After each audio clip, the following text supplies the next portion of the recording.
Matapos ko ang chapter 8.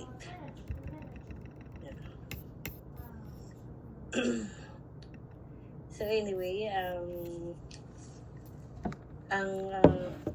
ang chapter 8 po is about the recounts of Jesus Christ miracle and teaching, and kasama na din po dyan yung compassion,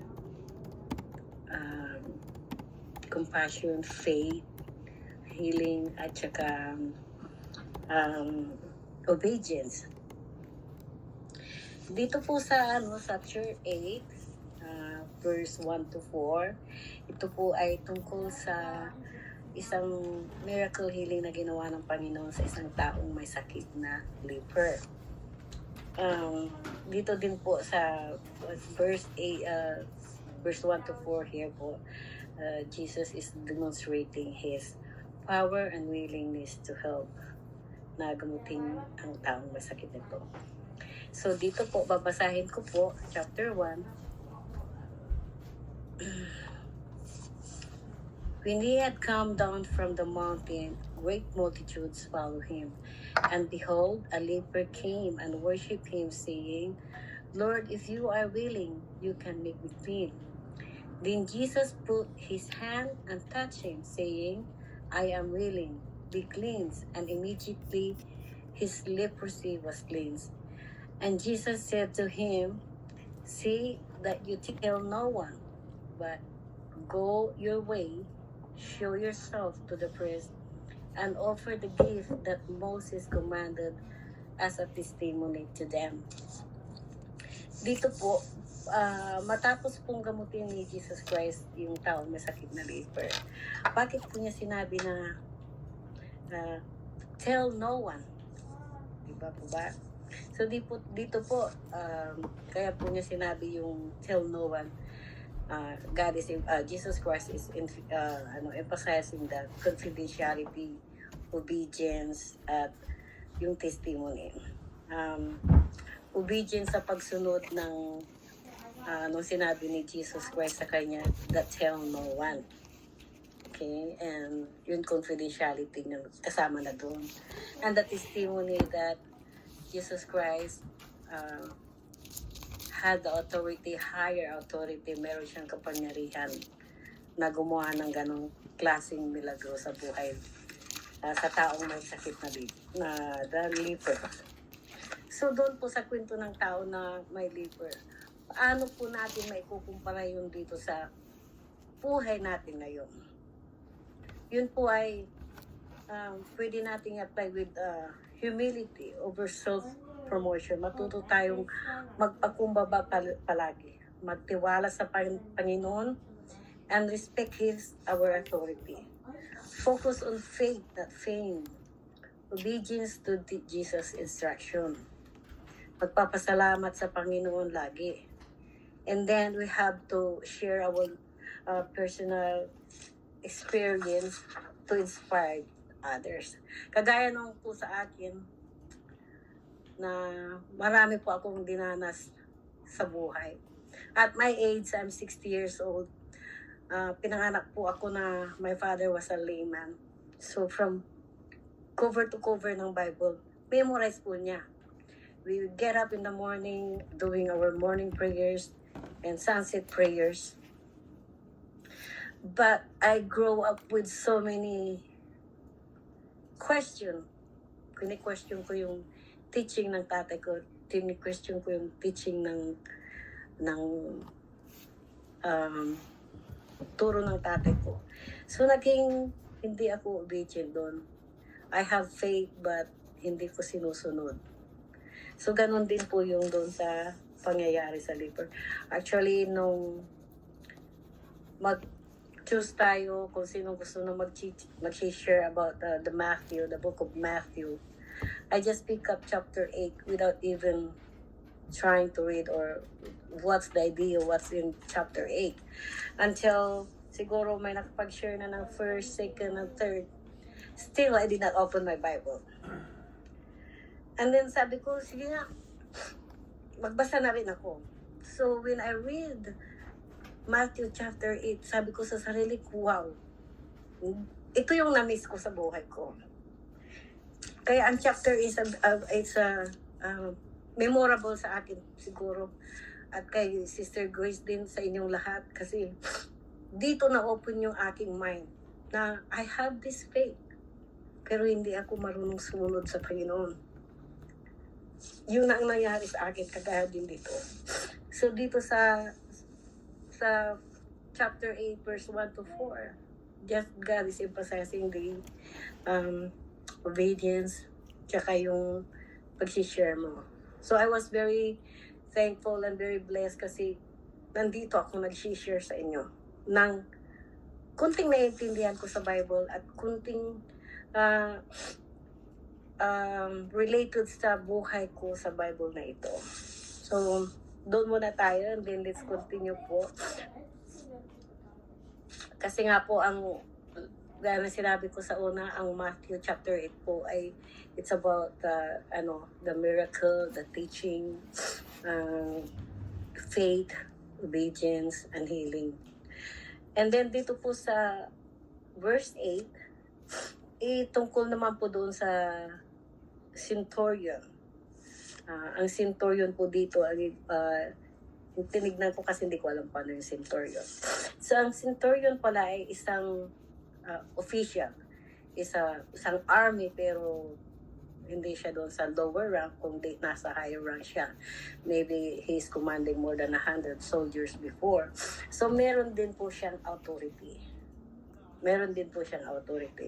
Pero ang centurion na ito po, nang in-approach niya si Jesus Christ, pinapakita niya po dito yung napakalaking pananampalataya at paniniwala niya sa Panginoong Diyos. He's showing his faith and belief na talagang ito nga, sabi dito, the centurion chapter. Now when Jesus had entered Capernaum, a centurion came to him, pleading with him, saying, Lord, my servant is lying at home, paralyzed, dreadfully tormented. And Jesus said to him, I will come and heal him. So, dito, pinapakita po ng centurion na ito ang kanyang faith, ang kanyang pananampalataya. At dito na dinidemonstrate niya ang pagiging mababa niya. Although he's an official army, may authority din siya, may kapangyarihan din siya, pero pinapababa niya na walang kapantay ang kapangyarihan ng Panginoong Hesus sa kanya. Siya ay kaiba-iba. Kaya nagpakumbaba siya, kaya sabi niya dito, the centurion answered and said, Lord, I am not worthy that you could come under my roof, but only speak a word, and my servant will be healed. Ganon kalakas yung paniniwala niya, pananampalataya niya sa Panginoon at paniniwala niya na sabi niya, hindi siya worthy pero kahit hindi siya pumunta sa bahay niya, kasi hindi siya karapat-dapat. Isang salita na lang niya, maniniwala na siya na yung kanyang servant ay gagaling. Ay gagaling siya. Kasi sabi niya, for I also am a man under authority, having soldier under me. So, kapares din niya, meron din siyang kapangyarihan sa mga kapwa natin human, pero hindi kagaya ng Panginoon. Kasi sabi niya, and having soldier under me, and I say to this one, go, and he goes. Unto another, come, and he come. And to my servant, do this, and he does it. So sabi niya, parang he's emphasizing here that yung power din niya na sabi niya na doon sa mga followers niya na soldier niya na sabi niya, gawin niyo to, gagawin nila. Pumunta kayo dito, pumunta kayo doon. Kaya sabi niya dito, Panginoon, isang salita mo lang. Kung ang mga tao na yun, ang mga followers ko na yun, kahit hindi nila ako nakikita, pero sinasabi ko, sumusunod sila. Sabi niya, isang salita niyo lang, Panginoon, alam ko na magagamot yung anak ko, ang servant ko. Nasa malayo siya, nandito kayo. Hindi kayo nakikita. Pero alam ko sa isang salita niyo lang, gagaling ang aking servant. So what? God was so amazed sa lakas ng pananampalataya at paniniwala niya. sa centurion na ito. Kaya sabi ni Jesus Christ doon sa verse 10, when Jesus heard it, he marveled and said to those who followed, "Surely I say to you, I have not found such great faith, not even in Israel." So, ang Panginoong Hesus Kristo ay na-amaze sa tatag ng kanyang pananampalataya at paniniwala sa centurion na ito. Dito, dinidemonstrate pa din niya ang pagpapakababang loob. Sa buhay natin ito, kagaya ng centurion na ito, paano natin maikukumpara na ang buhay natin kasi maswerte sila kasi nakakausap nila ang Panginoon. Nakikita nila ito ng face to face si Jesus Christ. Pero tayo, nakakausap lang natin, nakakausap natin ang Panginoon through prayers. Sa prayers natin, and we need to live in our prayers. We have to have faith sa prayers natin para ito ay makamit natin. Kagaya ko, nagkaroon ako ng cancer. During the time that I have my cancer, namit ko din si Sister Mary Grace.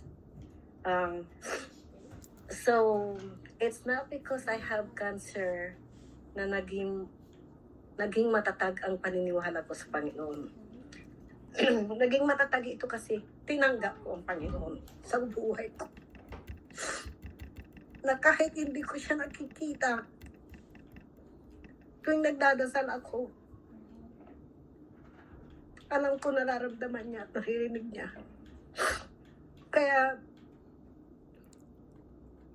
I was so blessed and thankful kasi yun nga, answered prayer. I was cancer-free.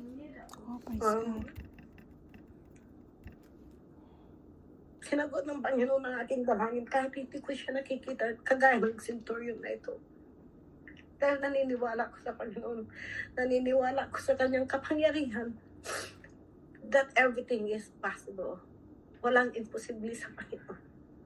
Kaya hindi man natin nakikita ang Panginoon, kagaya ng centurion na ito, tiwala, pananampalataya, pag-prayer every day, yun ang pinaka-importante natin na gagawin para magkaroon tayo ng magandang relasyon sa Panginoon at sumunod sa kanyang kautusan. At yun, we're not facing Jesus Christ na yung kagaya ng sinabi niya doon sa leafer nung binigyan niya ito ng instruction na sinabi na huwag mong sasabihin kahit kanino. Pero sa atin, meron pa rin tayo. Hindi tayo iniwanan ni Jesus Christ ng ganun lang. Kasi nung umalis siya, meron tayong Bible na dapat nating basahin upang masunod ang kanyang mga kautusan. So we can live according to His will. So, ganun po dapat ang gagawin natin na hindi man natin nakikita. Palagi natin pong patatagin ang ating pananampalataya at paniniwala sa Panginoon. And then, ang sumunod po after that, nung gamutin po ni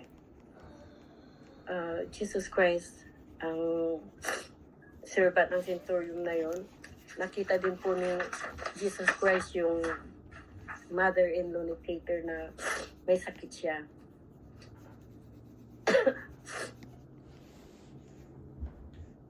Na may sakit po siya, kaya ginamot din po niya ito. Kasi siya na po naliligaw ako dahil nagiging emotional po ako.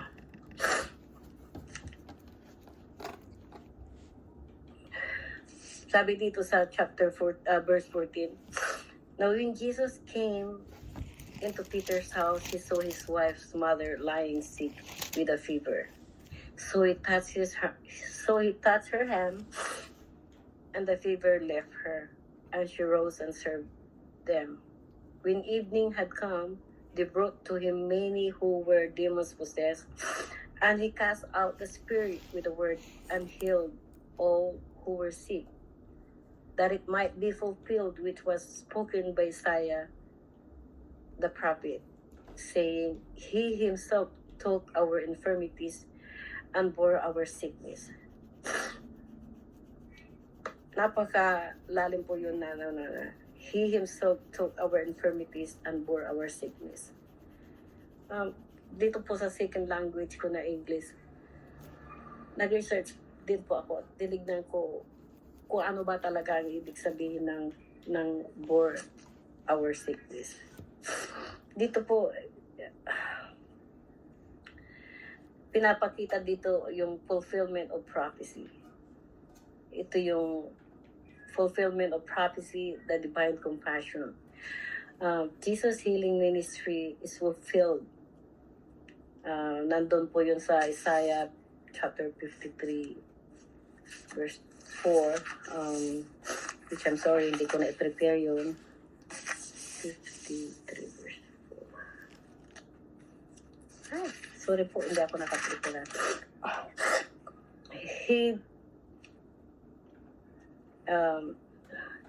So Isaiah chapter 3, 53 verse, ba yun?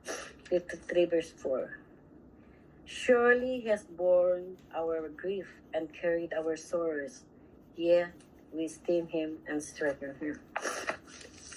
Sabi ko, ano kaya ibig sabihin nito? Kasi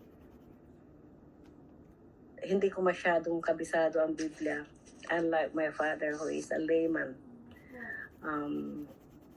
Kagaya ng sinabi ko, from cover to cover ng Bible, alam na alam niya.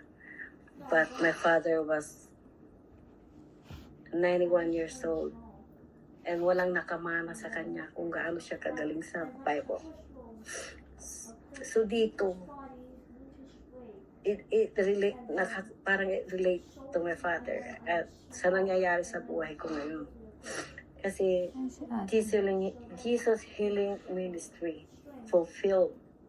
Diba? May dalawang kahulugan po ito kasi ito po yung trust in Jesus' healing power and physical spirit, recognizing Jesus as the fulfillment of prophecy. Napakalalim po ito nung binabasa ko na sabi ko, para relate to me and my father, na sabi ko, ang Panginoon, napakabuti niya. He bore all our sickness. Kumbaga, symbolically, what is the right term for that? I forgot the right term. Pero it's like, ang Panginoon, lahat ng sakit natin, lahat ng kasalanan natin, inako niya loon at sinakripisyo niya nung siya ay maipako sa cross. So, nang maipako sa cross si Jesus Christ, hinugasan niya ang mga kasalanan natin. So, He healed us spiritually and physically. Ginagawa din po niya yun sa akin. Kagaya ko po. So, hindi niya tayo pinabayaan nung umalis po siya. Nung muli po siyang nabuhay at pumunta sa langit, hindi po niya tayo iniwanan na ganito lang. Dahil po tayo ay ginamot niya. He himself took our infirmities and bore our sickness nang maipako po siya sa cross. Tinugasan niya po ang kasalanan natin and still continually He's trying to heal us physically sa pamamagitan ng mga prayers natin, sa pamamagitan ng paniniwala natin. So God's love never ends. Hanggang ngayon po, mahal po tayo.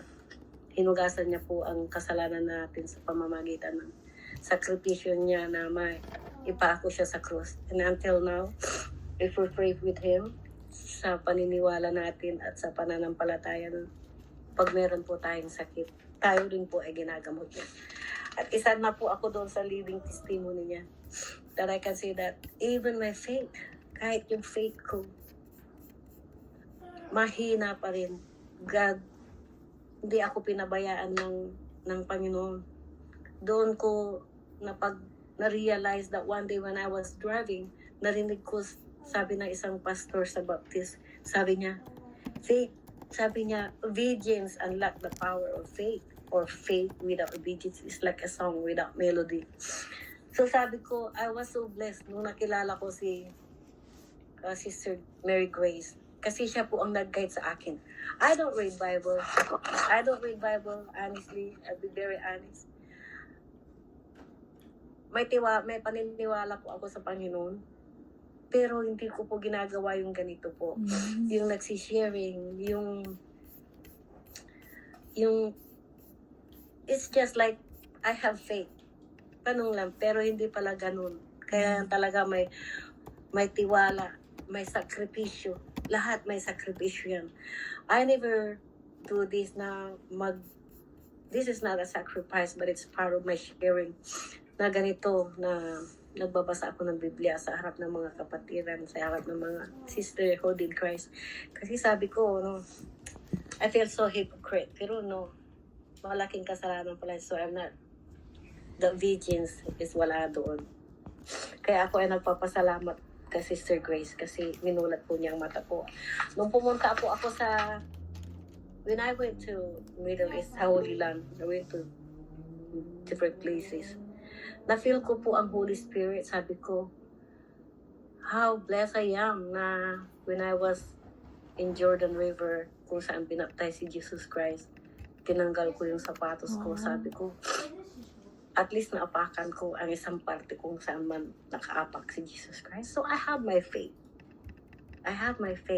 May pananampalataya ako, pero wala yung how do you call that? I have faith pero walang obedience. Umuwi ako, so ganun na lang. But then, yun nga, nakilala ko si Sister Grace. Siyang nagulat sa akin sa lahat. Lahat na kailangan may pananampalataya at tiwala palagi sa Panginoon.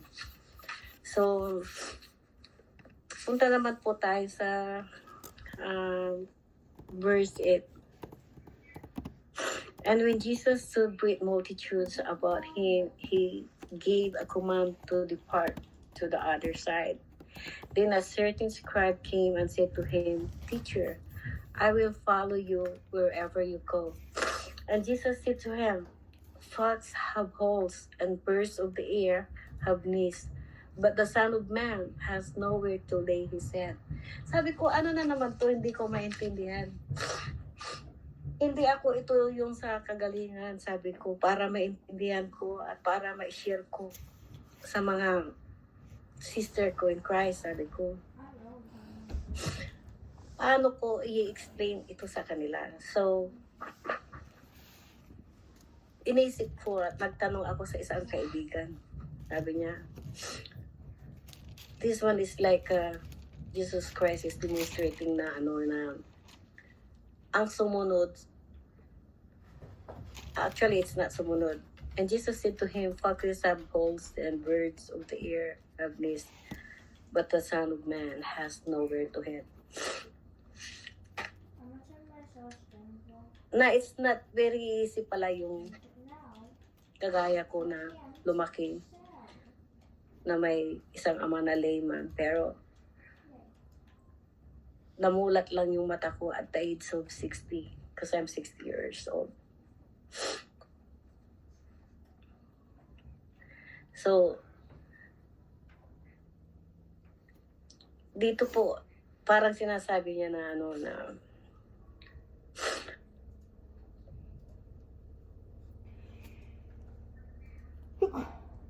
dito po, God is the,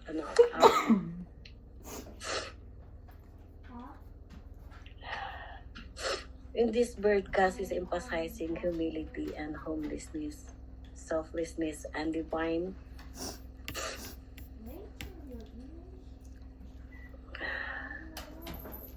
napakahirap po pala. Kasi sabi niya,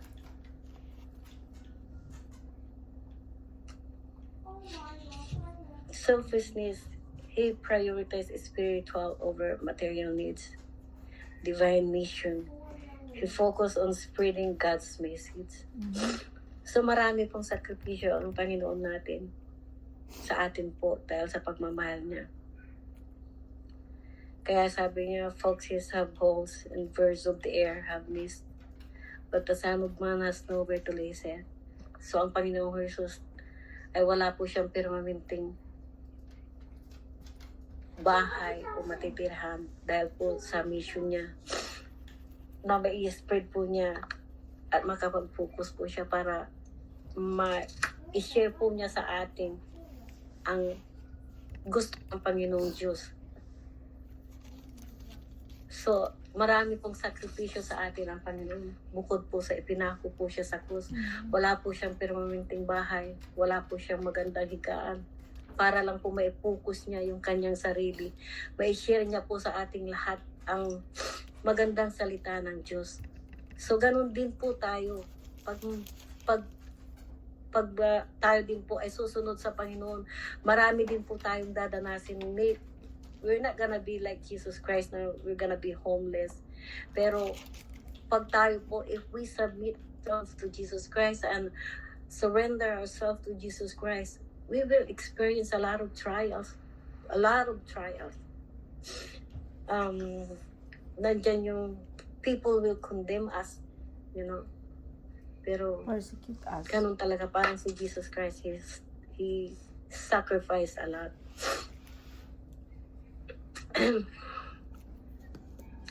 And then another of his disciples, dito naman po tayo sa verse 21. Then another of his disciples said to him, Lord, let me first go and bury my father. But Jesus said to him, follow me, and let the dead bury their own dead. Dito,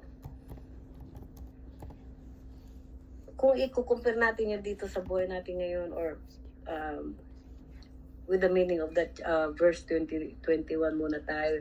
Then another of his disciples said to him, Lord, let me first go and bury my father. So, kung bilang isang disipulo na gusto mong sumunod and submit yourself to Jesus Christ, maging kasama ka niya, you need to prioritize. Follow Jesus over your family. Ang nabasa ko po yan doon sa, I think it's Matthew chapter 10 verse 8. Chapter 10 verse 37, 30.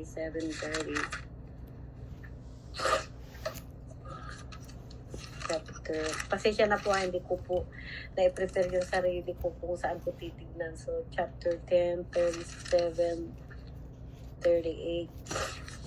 Kung meron din po kayong Bible dyan, pwede po tayong makishare sa akin kung mas mabilis kayong maghanap. So, when sabi niya po ito, katugma po doon sa sinabi niya na let me bury let me bury my father first. Sabi dito sa pares din niya sa Matthew 10 verse 37, 38. He who loves father or mother more than me is not worthy of me, and he who loves son or daughter more than me is not worthy of me. So, napakahirap po pero napakasarap. Pero ganun po na kailangan i-priority natin palagi. Above all things, kagaya din po ng sinasabi ko doon sa mga anak ko. Sabi ko sa mga anak ko pag tinuturuan ko sila. Sabi ko, if you don't listen to me, it's like you don't listen to God. Kasi ang commandment, in the 10 commandments, sabi ng 10 commandments, honor your father and your mother. Yan ang gusto ng Panginoon. Sabi ko, so if you are not obeying me, you're disobeying the commandments of God. Yun ang sinasabi ko doon sa anak ko. Kaya bago ako, kailangan sumunod ka muna sa kautusan ng Panginoon. At ang kautusan ng Panginoon na yun ay honor your father and your mother. Yun ang sinasabi ko. Parang it's same thing here din sa Matthew chapter 10 verse 37, 38. And the other thing with that, other than the prioritization, is the spiritual urgency.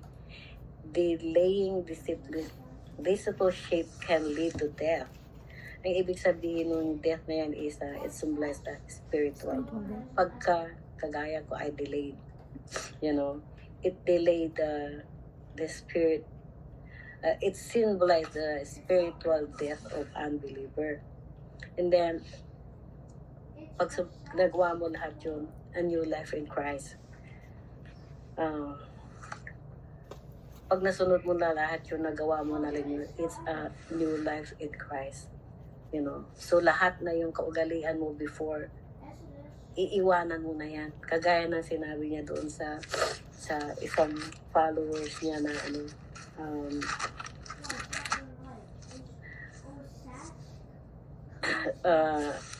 follow me and let the dead bury their own dead. So, katulad din po natin ngayon ito, pag tinanggap na po natin tinanggap na po natin ang Panginoong Hesus sa ating buhay, kalilimutan na po natin yung lahat po yung mga nakaugalian natin na hindi maganda. And magpanibagong buhay tayo. Yun ang magandang gagawin natin para tayo magiging magandang example sa mga tulad ni Sister Grace. She's really a good example for me. Very proud talaga ako sa kanya kasi marami siyang iniwanan nung tinanggap na niya ang Panginoong Hesus sa kanyang sarili. At hopefully, sana ako din ganun din mangyayari sa akin. Ngayon naman po, punta tayo po sa Matthew chapter 8. Punta naman po tayo sa verse 23. Dito po sa verse 22, pangyarihan na kaya niyang i-control ito. Dito sa versikulo na ito ng 23 to 27, nakita din ng Panginoon ang kahinaan ng pananampalataya ng mga disipulo. Dito,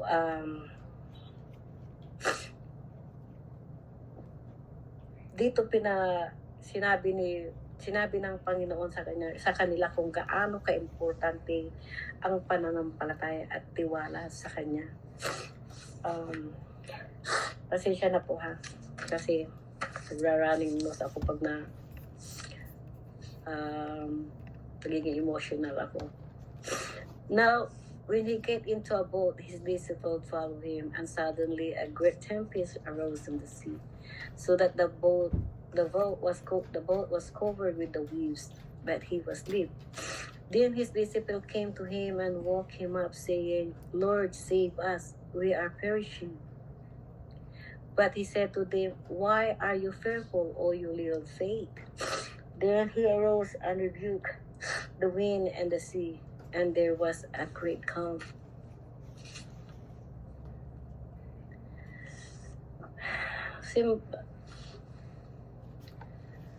Dito, aking pong pinag-aarang mabuti kung paano din po natin mai-apply sa buhay natin ang ganito. Dito po ang storm na nangyari sa kanila. Actually, sabi ng mga disipulo niya, we're perishing. So they're not only scared, they know that they are dying. Kasi sabi niya, we're perishing. Ang storm na po ito, kung ikukumpara po sa buhay natin ngayon ay the storm is the challenge in our life na dinadaanan natin. Kaya nga, pag may isang tao na may problema, sinasabi sa kanila, pag they seek an advice to a friend, sabi niya, matatapos din yung challenge or bagyo na dinadaanan ng buhay mo. Sabi nila, matatapos din yan. But very few will say na, instead of sabihin nila na matatapos yan, very few will say na, manalangin ka and God will guide you, God will direct you, God will show you the way. So yun po yung storm na kagaya nila. Ang nature naman isang illustration ng pagkatao natin, kung paano tayo magkakaroon ng magandang relasyon sa Panginoon, kung paano po tayo magiging karapat-dapat, kung paano natin pasasalamatan ng Panginoon Hesus sa lahat ng kanyang sakripisyo. At yung calm na sinasabi niya dito, he rose and rebuked the winds of the sea, and there was a great calm. Yung calm na po yan, symbolized po to sa spiritual peace. Kagaya ko po, dami-dami kong dinaan ng storm. Dami-dami kong pagsubok. Nandyan po yung relasyon ko sa Panginoon. But then, I found a good way, a more good relationship to God now. So, naging kalmada rin po ako. It was just like Jesus Christ and the disciples when they were in the boat. Na napakaliit po ng faith nila. And sabi ng Panginoon sa kanila, oh, you little faith, you know. And then, ang Panginoon pinakita niya sa kanila that He can control of everything. And sabi ko nga, sa akin lamang po, sabi ko, ang mga disipulo na yan na nakasakay sila sa barko, sa boat na yan, nagkaroon ng wind, hindi nila inisip na Jesus Christ was there. And so everything will be alright kasi kasama nila ang Panginoon. Pero nga maliit ang paniniwala nila. Ang faith nila is maliit lang. Kagaya po sa akin, na may paniniwala din po ako, pero it's not very strong yung faith ko din po. Kaya maraming dumaan din po sa akin until finally, sabi ko, Lord, let the Holy Spirit work with me para po to guide me para maging matatag po ang pananampalataya ko sa inyo. So, nagkaroon na po ako ng peace of mind ngayon. Although I'm still learning. Nasa grade 1 pa lang po ako para pag-aralan ng Biblia. Nasa grade 1 pa lang po ako para patatagin ko yung aking pananampalataya sa Panginoon. And we can always do that every day with our prayers. Hindi na po tayo kagaya ng mga disipulo na nakikita natin. They are lucky they can talk with Jesus Christ. But with us, we can pray. Pero kahit sa prayer lang po tayo, we're gonna have this strong faith and believe. We have to believe sa prayers natin, pananampalataya at pagtitiwala sa Panginoon po palagi.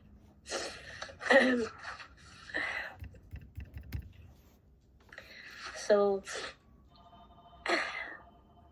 this guy was much stronger than me, but now he's weak. So the man marveled, saying, who can this be that even the winds of the sea obey him? When he had come to the other side of the country of the tumatawag, pasensya na po kayo. Dalawa lang kami kasi. The thing is trying to distract me so I cannot continue my reading.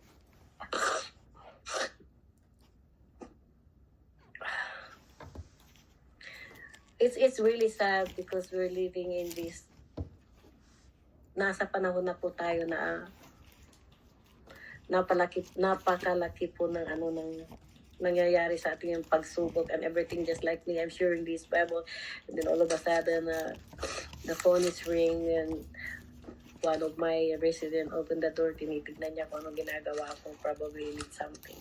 So they're trying to distract me. And I have this experience in my whole life already. That every time I wanna pray, every time there's always a distraction. But then I still feel, okay, I continue, okay, I can do it. So, nadidistract po ako, pasensya na po kayo.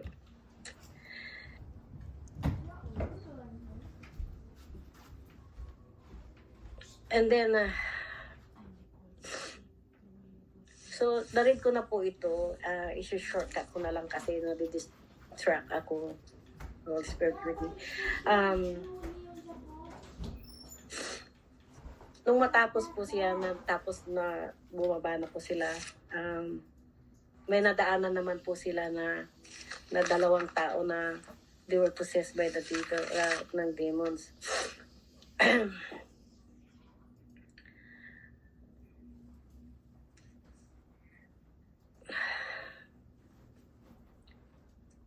So,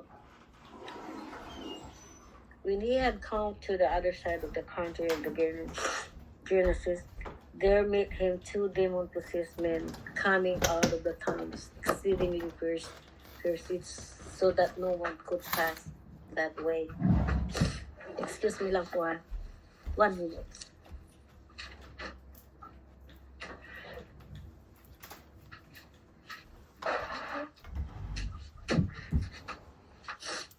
Pasensya na po sa patalastas. Nandito po kasi ako sa kira ko. Kaya may tumatawag po. So may nadaanan po silang dalawang tao na they were possessed by the demons.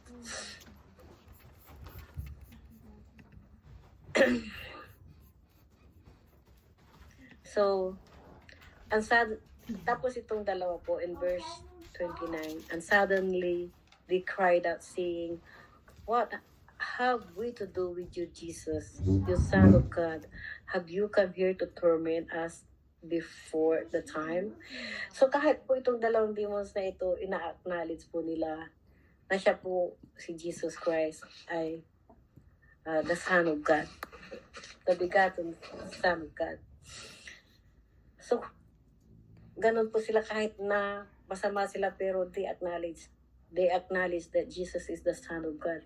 And may takot din po sila sa Kanya kasi sabi nila, "Have you come here to torment us before the time?" So kahit yung mga napuposes po ng demonyo na ganyan, may takot din po sila kay Jesus Christ na baka i-judge na sila. So, ang spiritual lesson for this one is we always need to respect the divine authority. We always need to have fear. Fear God, not evil. And then, seek redemption. Kasi, hindi kagaya po ng mga demons.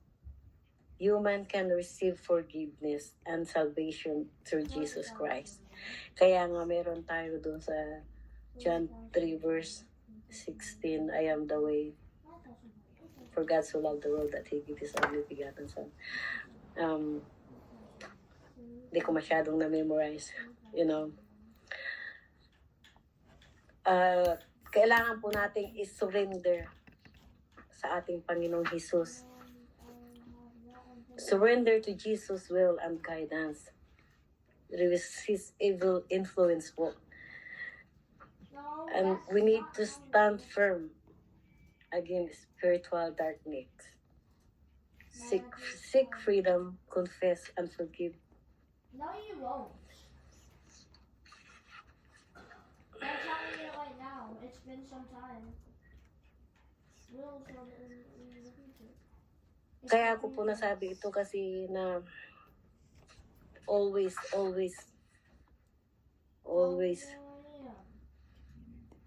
acknowledge Jesus, Son of God.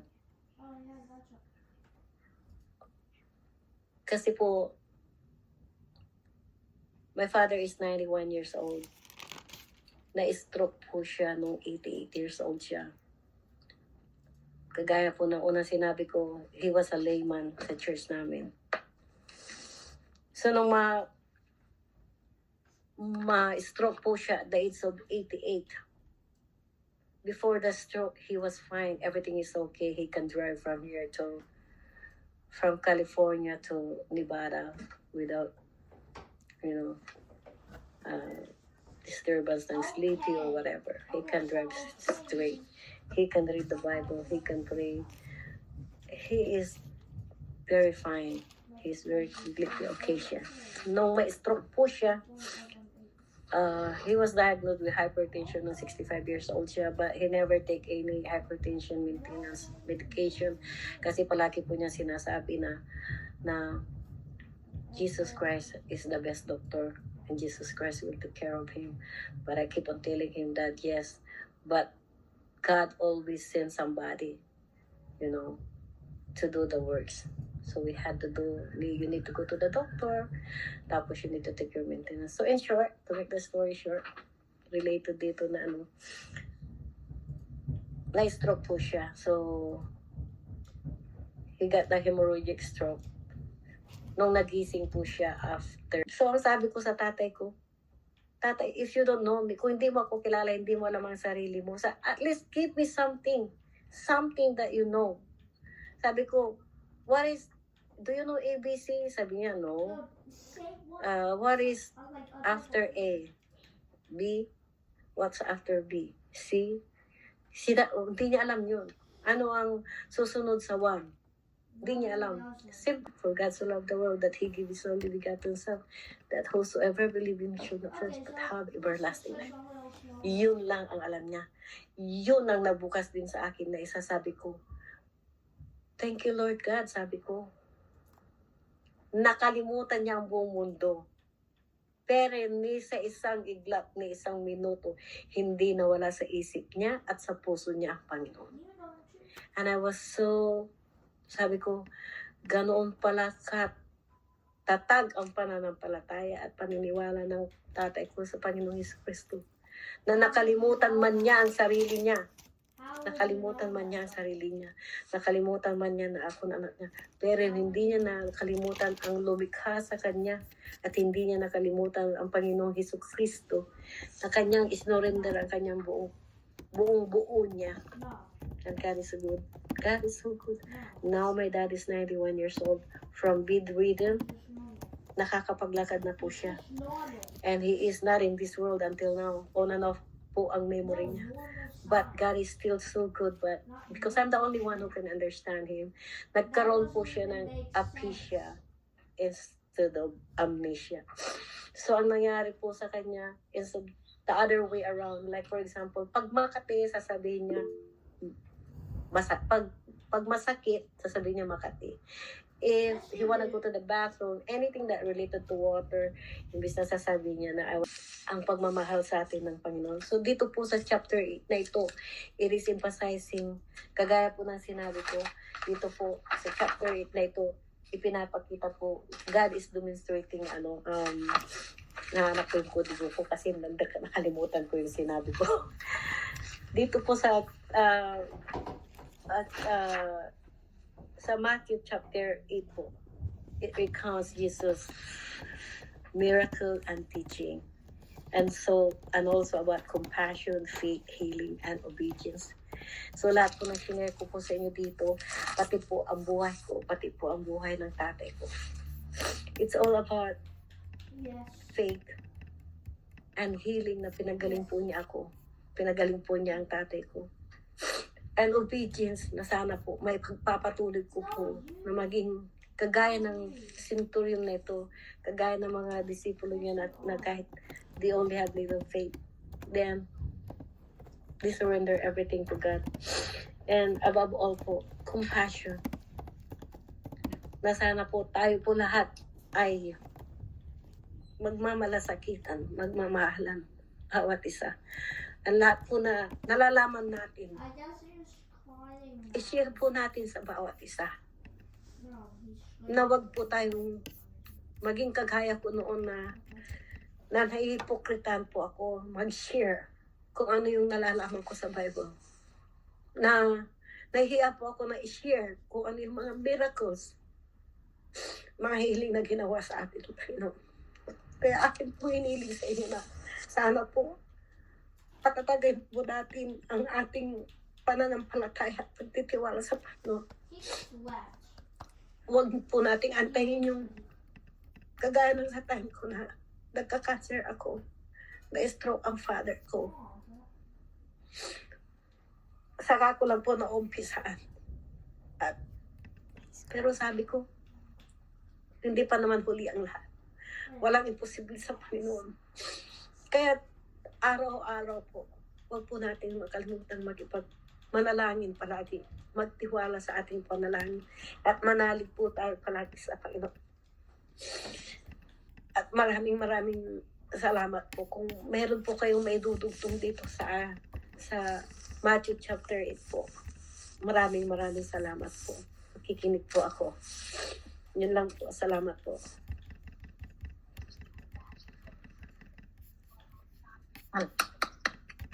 Thank you, Sis Elizabeth. Nakakataba ng puso. Nakaka-bless ang inyong shinare. Pati na rin yung sinama mo na rin yung testimony mo, which is talaga